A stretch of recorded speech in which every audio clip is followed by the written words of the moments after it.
Good evening my dear friends. जय हिंद, जय भारत, वंदे मातरम। यूट्यूब चैनल के हिटलर एकेडमी पर आप सभी लोगों का स्वागत है। मैं धीरेन्द्र प्रताप वर्मा। आज आप लोगों के सामने बेरोजगारी की समस्या को लेकर हम बात करेंगे। बेरोजगारी जो देश की एक सबसे बड़ी समस्या हो गई है, इस समस्या का समाधान नहीं किया गया तो आने वाली जनरेशन के लिए बहुत बड़ी समस्या झेलना पड़ेगा। लोगों को रोजगार के लिए अभी तो भटक रहे हैं और आने वाली जो क्योंकि पॉपुलेशन इतनी तेजी से बढ़ रही है और एजुकेशन के क्षेत्र में अगर हम बात करते हैं तो आए दिन जो है हर साल जो है पता नहीं लाखों लोग जो है बीएड करके क्या कर रहे हैं, बाहर निकल रहे हैं। क्योंकि अगर रोजगार नहीं दिया गया, कोई भी वैकेंसी हो, मैं बीएड की ही बात नहीं कर रहा हूँ, जो भी एमए बीए टीचर्स जो भी बीएससी एमएससी करके क्या कर रहे हैं बच्चे जो है बाहर निकल रहे हैं, उन सभी को रोजगार चाहिए और गवर्नमेंट उन सभी लोगों को रोजगार देने की बात छोड़ी, कोई वैकेंसी जो है नहीं ला रही है ताकि लोगों को क्या किया जाए, रोजगार मिले, लोग जो है अपने फ्यूचर के बारे में अच्छी तरीके से सोच लें। लाखों रुपया देकर लोग जो है क्या करते हैं, बीएड करते हैं, बीएससी करते हैं, एमएससी करते हैं, पैसे दे देकर लोग जो है क्या कर रहे हैं, एजुकेशन को प्राप्त कर रहे हैं ताकि जो है आने वाले जो गवर्नमेंट हो उनको अच्छी तरीके से क्या करे, कोई जॉब दे सके। आप लोगों से रिक्वेस्ट करते हैं कि वीडियो आपको अच्छा लगेगा, ये वीडियो आपके लिए यह वीडियो जो है बहुत ही अच्छा होगा। प्लीज़ वीडियो आपको अच्छा लगता है तो लाइक शेयर और सब्सक्राइब कीजिएगा। ओके गाइस, तो वीडियो अगर हम गवर्नमेंट की बात करते हैं, स्टेट गवर्नमेंट की बात करते हैं या सेंट्रल गवर्नमेंट की बात करते हैं तो सेंट्रल गवर्नमेंट में कोई वैकेंसी जो है समय पर नहीं आती है।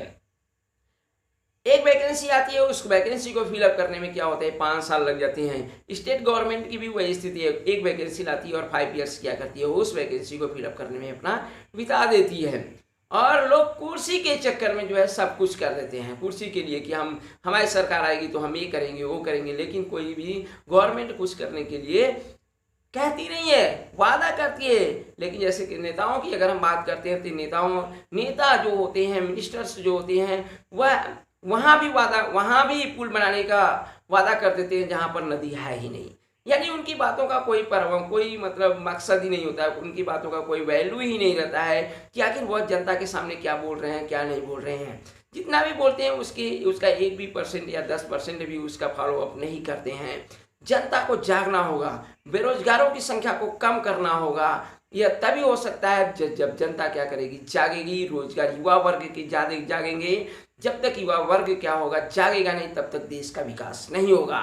क्योंकि देश के विकास के लिए एजुकेशन बहुत ज़रूरी है। एजुकेशन के साथ साथ जो है आपका रोजगार होना ज़रूरी है, क्योंकि लोग रोजगार मिलेगा लोगों को तभी उनको अच्छा एजुकेशन मिलेगा, तभी वह देश के फ्यूचर के बारे में सोच सकेंगे, फ्यूचर और अपने देश के बारे में सोच सकेंगे, तभी देश का विकास होगा। अतः हमें देश से करप्शन को पहले समाप्त करना होगा, क्योंकि देश की जो सबसे बड़ी समस्या है वह करप्शन है। हर जगह करप्शन फैला हुआ है, वह एक छोटी सी सर्विस हो या बड़ी से बड़ी कोई सर्विस हो, हर जगह लोगों को पैसे चाहिए। क्या हम इतना पढ़ लिख कर जो है आगे बढ़ने के लिए जो है सर्विस के लिए क्या जो है पैसे के लिए कि हम पैसा देंगे तभी हमको सर्विस मिलेगा। हमारे देश में टैलेंटेड की कमी है। हमारे देश में जो IAS PCS है, क्या वह जो है बिना पैसे से हुए हैं? क्या उनके पास इतना टैलेंट था तभी वह इतना IAS PCS हो गए? हम ये नहीं कहते हैं कि सभी लोग IAS PCS बन जाएंगे, लेकिन हर लोगों के पास जो है टैलेंट है और हर क्षेत्र में वो अपना अच्छा वर्क कर सकते हैं। अगर हमारे देश के साइंटिस्ट जो है अगर आउट ऑफ कंट्री नहीं जाते हैं तो देश का डेवलप होता है। ऐसा क्यों हो रहा है कि हमारे देश के जो साइंटिस्ट हैं वह US से जाते हैं, इंग्लैंड जाते हैं, अदर कंट्री में जाते हैं? क्यों ऐसा होता है? क्योंकि उन्हें सारी सुविधाएं मिलती हैं, उनको पेमेंट से लेकर सब कुछ सारी सुविधाएं मिलती है। हमारा देश क्यों अनडेवलपमेंट है? इसका सबसे बड़ा रीज़न यही है कि हमारे देश के जो साइंटिस्ट हैं या जो सबसे पढ़े लिखे लोग जो हैं, विद्वान जो प्रोफेसर हैं, अच्छे हैं, वह चाहते हैं कि देश का क्या हो, विकास हो। लेकिन जो अनपढ़ गंवार जो मिनिस्टर हैं, जो बिना पढ़े लिखे लोग जो है बैठे हुए संसद में, जिनको देश के बारे में, देश के इतिहास के बारे में नहीं पता है, देश के भूगोल के बारे में नहीं पता है, ऐसे लोग देश का संविधान, ऐसे लोग देश को चला रहे हैं। तो हम क्या आशा रखते हैं कि देश हमारा क्या करेगा, विकास करेगा, देश हमारा क्या डेवलप करेगा? क्या हम उनसे आशा करते हैं जिनके पास खुद नॉलेज नहीं है कि हमारा देश कैसा है कैसा नहीं है, देश की अर्थव्यवस्था कैसी है, देश के लोग कैसे हैं, किसके पास खाने के लिए नहीं है, किसके पास पहनने के लिए नहीं, क्या उनको इससे कोई मतलब है? कुछ भी नहीं मतलब है। उनको केवल कुर्सी से मतलब है, क्योंकि कुर्सी ही उनकी जो है सबसे बड़ी क्या है, उनका सबसे बड़ा जो है वैल्यू है, क्योंकि कुर्सी के लिए वह सब कुछ कर सकते हैं।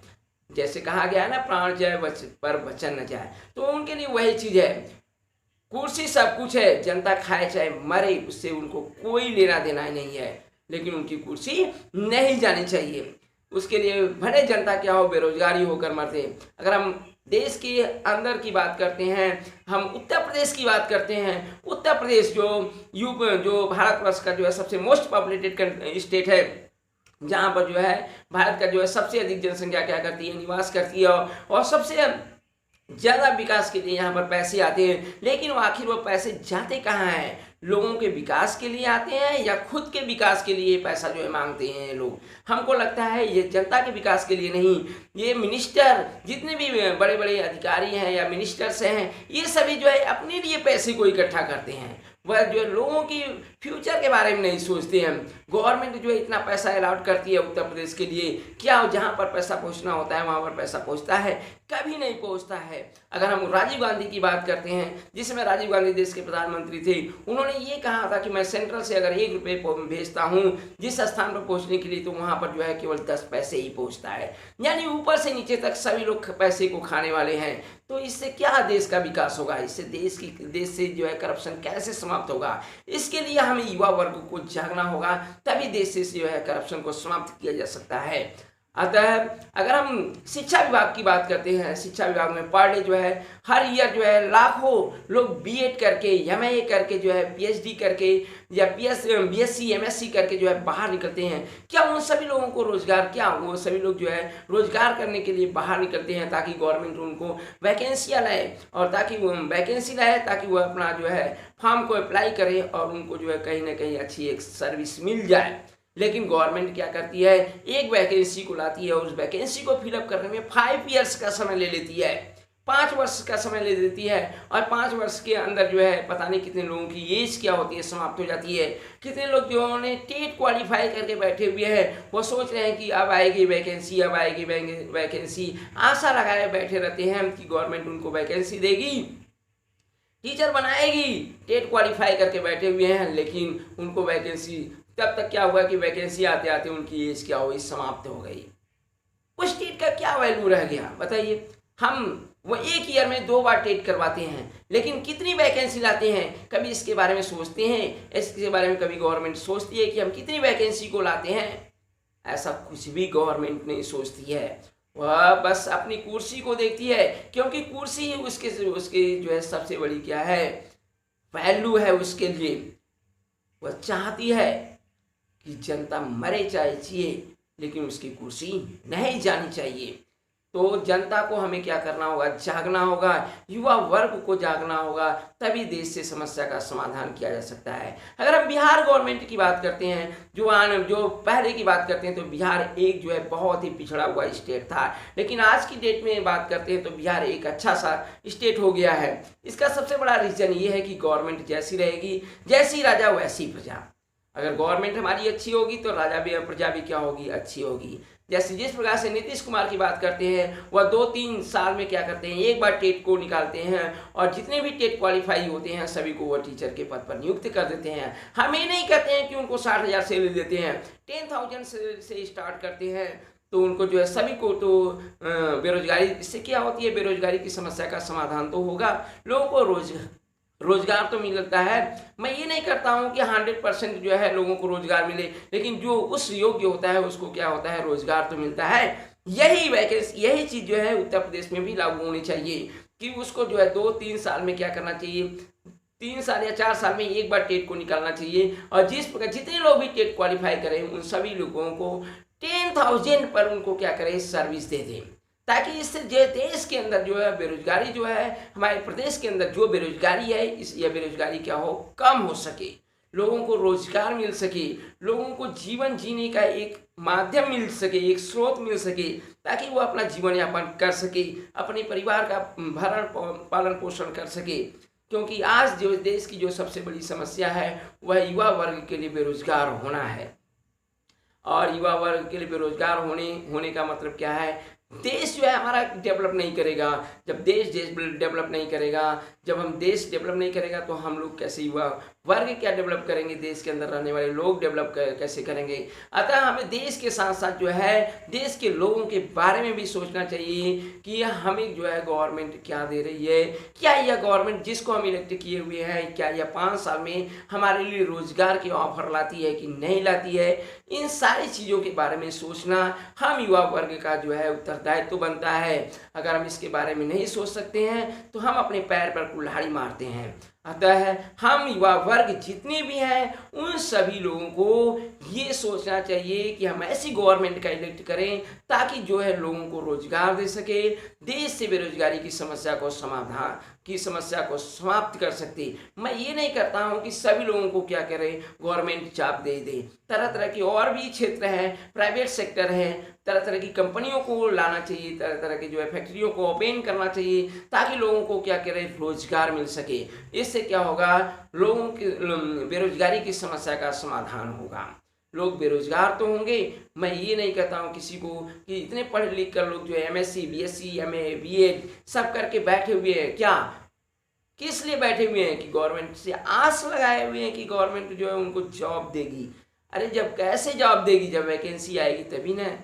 वैकेंसी एक भी नहीं आती है, 5 ईयर्स क्या होते हैं, बीत जाते हैं। इस 5 ईयर्स के दौरान लोगों की जो है एज क्या होती है, समाप्त होती है एक वैकेंसी को फिलअप करने में। तो इससे क्या होगा, हमारे प्रदेश का विकास होगा, देश का विकास होगा, लोगों का विकास होगा, या खुद अपना विकास कर रहे हैं, ये देश का नहीं, जनता का नहीं, ये खुद का विकास करते हैं। वह ये सोचते हैं कि हम नहीं रहेंगे लेकिन हमारे आने वाली पीढ़ियां कम से कम चैन से जिएंगी। वह ये सोचते हैं। हमारे जैसे लोगों के बारे में उनके पास सोचने के लिए समय नहीं है कि गरीब खाए बिना मर रहा है या उसको रोजगार के लिए वह इधर उधर भटक रहा हुआ, इसके बारे में कोई भी चिंता नहीं है। वह चाहते हैं कि मैं जब तक इस कुर्सी पर रहूं, मैं आने वाली कई पुश्तों के लिए क्या करूं, जो है इतना बना कर रख दूं कि आने वाली जो पीढ़ियां हो हमारी वह बैठ कर खाएं। वह इसके बारे में सोचते हैं। आम जनता के बारे में इनके पास जो है सोचने का कोई समय नहीं है। वह बस पैसे को बटोर रहे हैं, पैसे को, कि वह जितना हो सके उतना पैसा वो क्या करें, इकट्ठा करें ताकि जो है अपना विकास कर सके। देश का कौन विकास करने जाएगा? देश तो वैसे ही अनडेवलपमेंट है, उसको और गरीबी के नीचे ले जा रहे हैं ताकि आने वाली जनता जो है क्या करेगी, जो है विवश होकर जो है क्या करेगी, क्रांति करेगी। और वह दिन दूर नहीं है। अगर ऐसे ही चलता रहा तो युवा वर्ग एक दिन ऐसी क्रांति लाएगा कि लोगों को अपनी कुर्सियां छोड़कर भागना पड़ेगा। लोग अपनी कुर्सियों को छोड़कर भाग जाएंगे, देखने मिलेंगे नहीं, किसी की आंखों के सामने नहीं आएंगे, नहीं तो जनता उनको क्या करेगी, मार देगी। इस तरह की भावनाएं जो है, मुझे लगता है कि ज़्यादा समय नहीं लगेगा ये क्रांति होने में, और एक बहुत बड़ा विस्फोट होगा जो देश के अंदर जो है हर समस्या का जो है समाधान होगा। मुझे तो लगता है कि आने वाला अगर युवा वर्ग ऐसे ही अगर अपनी विचारधाराओं को बदला तो आने वाली जो 5 साल जो होगी उसमें पता नहीं कितने लोग जो है क्या होगी, एज समाप्त हो जाएगी, लोगों को रोजगार नहीं मिलेगा।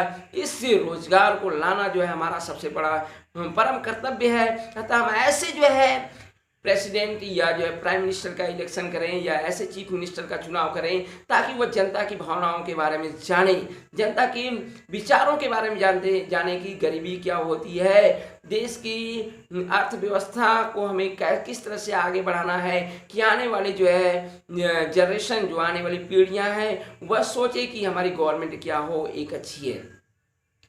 हम पहले की नेताओं की बात नहीं करते हैं, पहले की जो नेता थे वो तो नेता ही थे। आज हम उनको अच्छी तरीके से याद करते हैं और आने वाली जनरेशन भी उनको याद करेगी। और हम भी यही आशा करते हैं कि जो भी हमारा प्राइम मिनिस्टर हो, चीफ मिनिस्टर हो, कुछ इस तरह से काम करे ताकि आने वाली जनरेशन भी उसको याद करे, ताकि कहे कि हाँ, नरेंद्र मोदी या आदित्यनाथ योगी या कोई भी मंत्री या विधायक, कोई भी मिनिस्टर्स हो, मैं ये नहीं कहता हूँ, वह ऐसा काम करे कि आने वाली जो है पीढ़ियाँ उसको याद करें कि हमारे देश का कोई प्रधानमंत्री ऐसा था जिसने अपने देश के विकास के लिए सब कुछ न्यौछावर कर दिया। उसने अपनी परवाह न करते हुए देश के बारे में सोचा। और हर मिनिस्टर और हर प्रधानमंत्री का ये उत्तरदायित्व होना चाहिए कि वह अपने बारे में नहीं, देश के बारे में सोचे, तभी देश का विकास होगा। और जिस दिन यह भावना जो है देश के प्रधानमंत्री या प्रदेश के जो है चीफ मिनिस्टर के अंदर पैदा हो जाएगी, उस दिन जो है देश क्या हो जाएगा, डेवलप करेगा। और उस दिन जो है हिंदुस्तान विश्व के नक्शे में या विश्व में जो है सबसे ऊपर होगा। क्योंकि क्यों ऐसा ऊपर होगा? क्योंकि हमारे देश की जो है प्रधानमंत्री की ऐसी विचारधारा है, वो अपने बारे में नहीं सोचते हैं, वो देश के बारे में सोचते हैं। ओके गाइस, जैसा कि एक कवि ने लिखा है, मैथिली शरण गुप्त ने, विचार लो कि मरते हो न मृत्यु से डरो कभी, मरो परंतु यो मरो की याद जो करे सभी, हुई न सुमृति तो वृथा मरे वृथा जिए, मरा नहीं वही कि जो जिया न आपके लिए, वही पशु प्रवृत्ति है कि आप ही आप चरे, वही मनुष्य है जो मनुष्य के लिए जिए। तो हर मनुष्य का यह परम कर्तव्य होता है कि वह अपने लिए न जिए, वह दूसरों के लिए जिए। जो दूसरों के लिए जिया है वही अमर हुआ है। ओके गाइस, आशा करते हैं ये वीडियो आपको अच्छा लगा होगा। वीडियो आपको अच्छा लगे तो प्लीज़ लाइक शेयर और सब्सक्राइब कीजिएगा। ओके, जय हिंद, जय भारत, वंदे मातरम।